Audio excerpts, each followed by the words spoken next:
The BBC is the world's oldest and biggest public service broadcaster. Globally, around 450 million people every week come to the BBC in all of its languages. The BBC has been right at the forefront of using whatever technology is around, and really our job now is to say, what are the media of the future?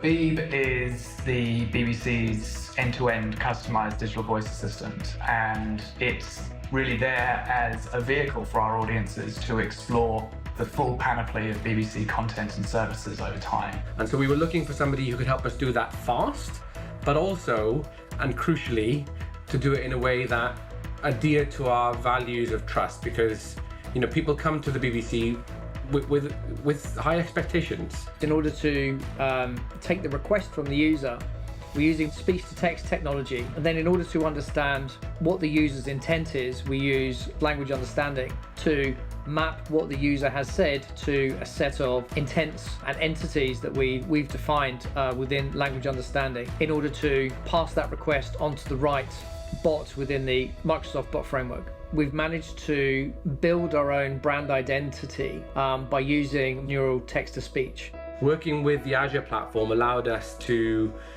not just to synthesize a voice, but to really fine-tune that. We can be serious when we need to be serious. We can be funny when we need to be funny.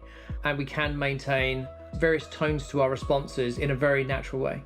We're not a big tech firm. We don't have that kind of resource to build out the entire complex AI technology stack of an assistant. My team of great creatives really appreciated the flexibility and the tools that they got to be able to create those sorts of experiences and do it relatively fast. The BBC's really been at the forefront of responsible AI, and it was integral for us that we were able to build the assistant in a manner in which we felt we had full control over what was happening to audience data, and so that we were therefore able to treat that data in the most responsible way possible. And the experience with the Azure technology really gave us that opportunity. Ultimately, this is something that we want to expand across the way in which the BBC interacts with all of its audiences around the world and across many different languages.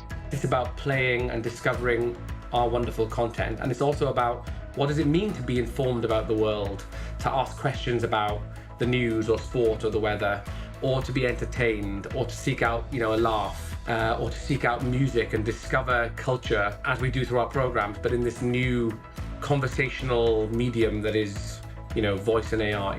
That has never been done before, and that's exciting.